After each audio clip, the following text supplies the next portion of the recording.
Welcome back to an introduction to missions. Today we're talking about missionary attrition. Why do missionaries leave the field?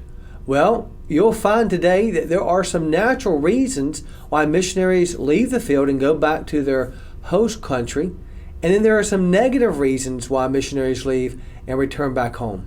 Let's get started. Back to an introduction to missions. Today we're talking about missionary attrition when missionaries leave the field. Now this is different than exiting. Exiting the work means that there is a thriving group of churches left behind who are competent to understand their Great Commission responsibility and to fulfill it among their people and in their place. And so an exit is an exit to partnership, and usually the missionary is going to another place or to another people. But missionary attrition is when missionaries come home. Now, there are varying contributing factors to this. Some of these factors are neutral reasons for attrition, such as TCK issues. That could be, now TCK, we'll talk about that in our next session, is a third culture kid, or some have known them as missionary kids. It is where they have the culture of their parents, the culture of their new country they're living in, and then the blending of those two is what makes up this third culture. Now, their educational issues, sometimes their physical needs and other needs are a reason why missionaries come off the field. Some of these could be negative, some of these can be very natural. The other reasons are transition, where a missionary changes location. Maybe he or she transitions back to another ministry or to another mission, maybe to a staff position with their organization. But these transitions doesn't mean they're not on mission, they're just transitioning away from the field to a different place. Now, another reason could be health issues. Now, this might fit better in the negative reason column, but the reality is that people get diseases. Sometimes there are health issues related to their location they develop, and they can't sustain there.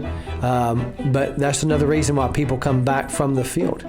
Now, some natural reasons, or maybe you would say they're not necessarily positive because you're leaving the field, but they're understandable reasons for attrition. One is aging parents. As parents get older, you may not have siblings or a system in place to take care of your parents, and so you come back off the field to do that. And that's a good number of people who later in life, they have to come back and take care of parents. And then probably the most natural reason for attrition is retirement. You spent 25, 30, 40 years on the field, and now you're retiring back to the States, and so you come off the field. Now, there are also some negative reasons for attrition. Probably the worst reason for attrition is when a person becomes disqualified. They find themselves in sin, their marriage falls apart, or some other issue comes up, and this is very tragic. This doesn't happen a lot, but it does happen where missionaries find themselves in a place they probably never thought they would ever be, and now they are disqualified and they have to go back to the States. Another negative reason for attrition are teaming issues. I've heard a lot of missionaries or new missionaries looking to go to the field be more concerned about who they were going to be working with than where that was going to be, because they understood that teaming was very important. And sometimes having a different idea of teaming than, say, my team leader can create issues, or differences in theology, or differences in missiology can create stress. Sometimes different personalities don't gel well together. And so most of the time, teaming issues can be worked through, or a person can transition to another team, but it's tragic when it just doesn't work out and a person leaves the field because of teaming issues. I don't know if you know this, but probably the number one thing that sends missionaries home is teaming issues, not stress with the culture and language, not conflicts with national believers, but conflict with other missionaries. And so we need to learn, how do we work well together? How do we team well together?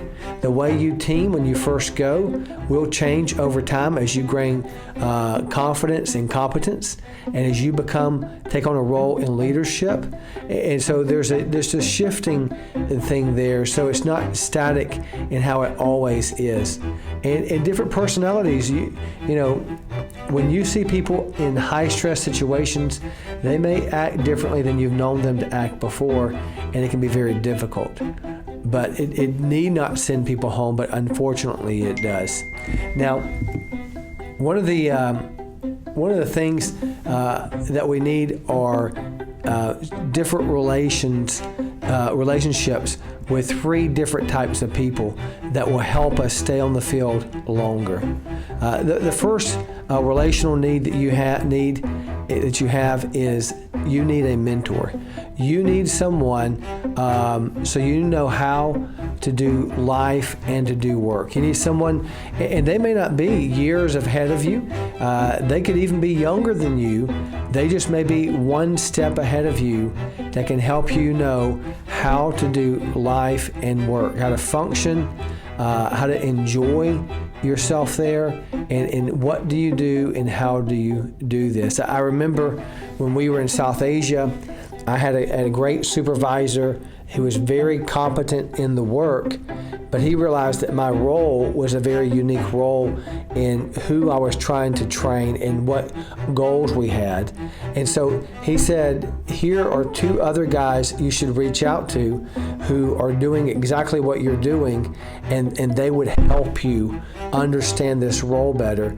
Now, while he was a very competent person, he wasn't so prideful that he didn't want me to have the only influence being himself. And so I reached out, and especially one of those guys was very helpful in knowing how to do the work. Another person you need in your life is you need an accountability partner. You need someone who's going to help you keep focused and faithful in your walk with God and in the things of God. Basically, you need a safe person. Now, sometimes one person can be more than one of these roles, but the more you have, the better it is. But an accountability partner is someone who you can speak straight to, and someone who you can let them speak straight to you. They'll tell you when you're wrong. They'll tell you when you need to get right. They will tell you, just what you need to hear. And also, sometimes you can't bear all your heart with just anybody. And so you have to be careful, who is that safe person in my life that I can speak to that's going to help me keep focused and keep faithful. And then lastly, you need a kindred soul. You need someone to help you know how to enjoy life, laugh, and have a positive outlook. And this is person who just gets you. They understand you. And this person right here, they may not be a mentor in the work. They may not necessarily be an accountability partner, but there's someone that just helps you lighten up a little bit. I have a friend, he's a kindred soul, and a lot of his work is very serious. They don't joke around. They don't look at stupid videos or memes. They just, the nature of the work is serious, and their work is always full. So it's always busy, always serious. And so he likes to relax, he likes to laugh. And so having a friend like me, he's got other kindred souls in his life as well that encourage him to laugh, enjoy life, and have a positive outlook. If you have these 3 different people in your life, a mentor, an accountability partner, a kindred soul, it will help you stay on the field.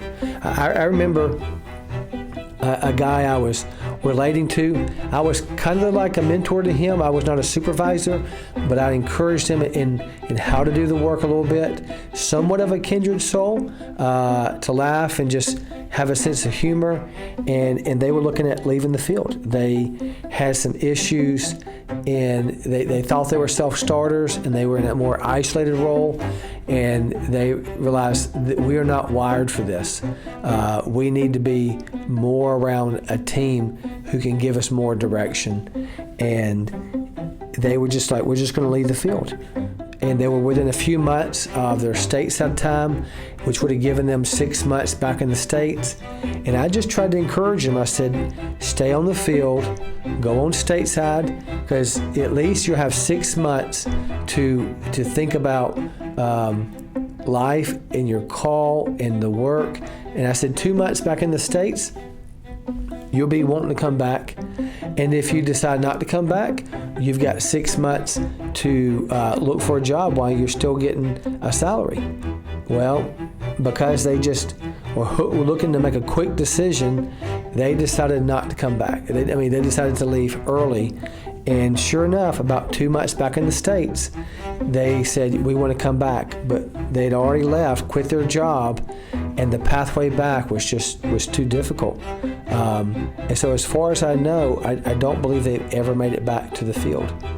And so they had people speaking into their life, but they still made that decision, and it was based off of teaming, their lack of team in a sense, that sent them back to the States. I'll say this though, here's 2 things attrition should not do. Attrition should not keep you from being on mission. I mean, that goes back to where's your calling. It really bothers me, and I don't see this much, but when a person who says they're called to mission overseas, but when they return back to the States, they're not on mission at all. And to me, the geography may change, but the calling doesn't. We are to be on mission wherever we go. And so the second thing kind of follows that. Attrition should not keep you from helping the local church be on mission. I mean, where is the stewardship of what God's put in you? Where's your conviction for mission? It bothers me when a church planter doesn't go to church, or when a missionary comes back to the States and they have no burden to be a part or to help that local church be on mission with all the wealth of their experience and their training that they could help lead and help that church do that. And so I do pray that if you're ever in a situation with you're looking to quit something, now I tell my boys, I said, if you wait till it's convenient and you feel like it, you probably won't do much in life. And if because you don't like what you're doing right now is a reason to quit your job, you're going to quit every job, because at some point in every job, you're not going to like it. And you don't make decisions on those days. And so I would encourage you, if you ever find yourself looking, and you have a calling for mission and you're looking to quit, that you revisit your calling, try to diagnose what's the root reason. Is it legitimate, a reason to come back to the States? And if so, don't stop being on mission, and work with the local church to help them be healthy on mission as well. That's going to do it for the day. Hope this has been helpful. Until next time, have a great day. Well, that's going to do it for the day. I hope it's been helpful to see some of the natural reasons why a missionary might go back home, taking care of aged parents or TCK issues, or maybe a transition to another field and such.